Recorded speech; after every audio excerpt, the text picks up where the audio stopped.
All right, here's Sig Test 10. And let's see, Dwayne sold 130 tickets for the basketball game, adult tickets and student tickets. So that means the number of adults plus the number of students would equal 130.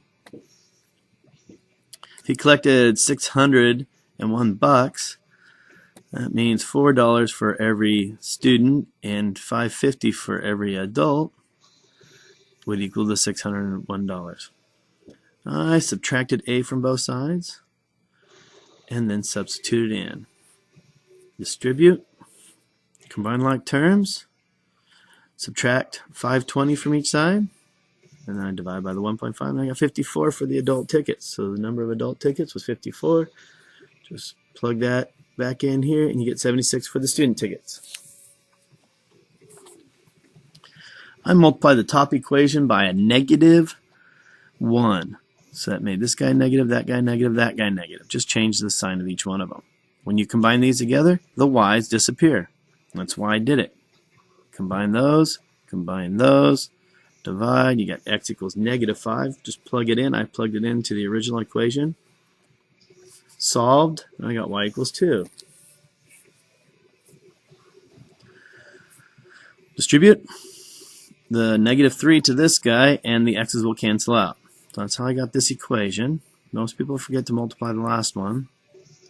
20 times added to -60 gives me my -40, 5y, and -6y makes it a -y. So I divide by -1, and I got 40. Plugged it back into this equation. Doesn't matter which one you plug it into.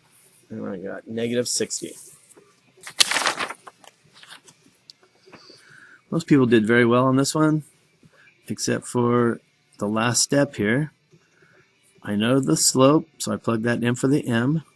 I don't know the y-intercept, so then I plugged in my x and y, solved for the y-intercept, the b value, plugged it in. This one was a little more difficult because you had to find the slope first. Subtract the y's, subtract the x's, that's what I did here. And I have 5/3 after I reduce. So that's my m, plug in my x and my y. I use this x and that y. I could have used this x and that y, doesn't matter. 15 divided by 3 is 5. 5 times 5 is 25. Remember, it's just multiply over divide. And I get my 25 subtracted from both sides, and that's how I got my -55.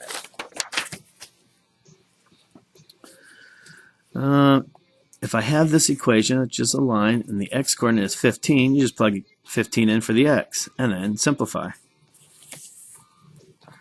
I have the y-coordinate is 28.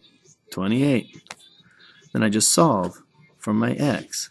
Add 12 to both sides, multiply by the reciprocal, 5/3, 5/3, oops, 3/5, 3/5. I said reciprocal, but didn't do it. So 3 divided by 3 is 1. 5 divided by 5 is 1. So that leaves me a 1x.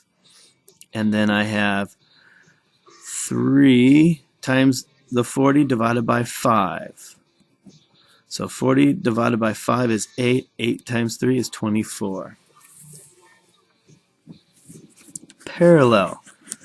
Parallel means the slopes are the same. Well, first I have to find the slope of this line.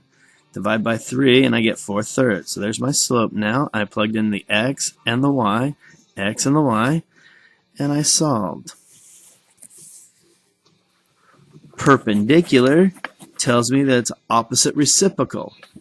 It was negative, so now it's positive. It was 4/1, now it's 1/4. That's the reciprocal part. The opposite part is changing the sign. And then I just plugged in the x and the y, Solved, and I got b equals 25, so there's my equation. Factor. I always look for a common factor first. So these guys both have a 4x involved. So 4x times something is 4x squared. So x. 4x times something would equal -40x. So 4x times -10 is -40x. I was going to change that on the test, forgot to, so this just was a 4 here. So I need two numbers that multiply together to be -28 and add together to be negative 4. So 28 is 1 and 28. 2 and 14. 3 and nothing. 4 and 7. 5 and nothing. 6 and nothing.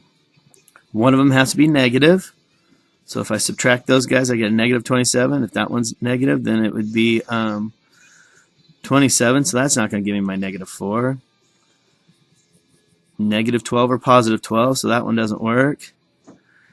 Negative 3 or positive 3 doesn't work. So that means it's not factorable. And this one is a difference of two squares. That's a perfect square, and that's a perfect square. Square root of that is 3x. Square root of that is 4. One's negative, one's positive. And that would be it.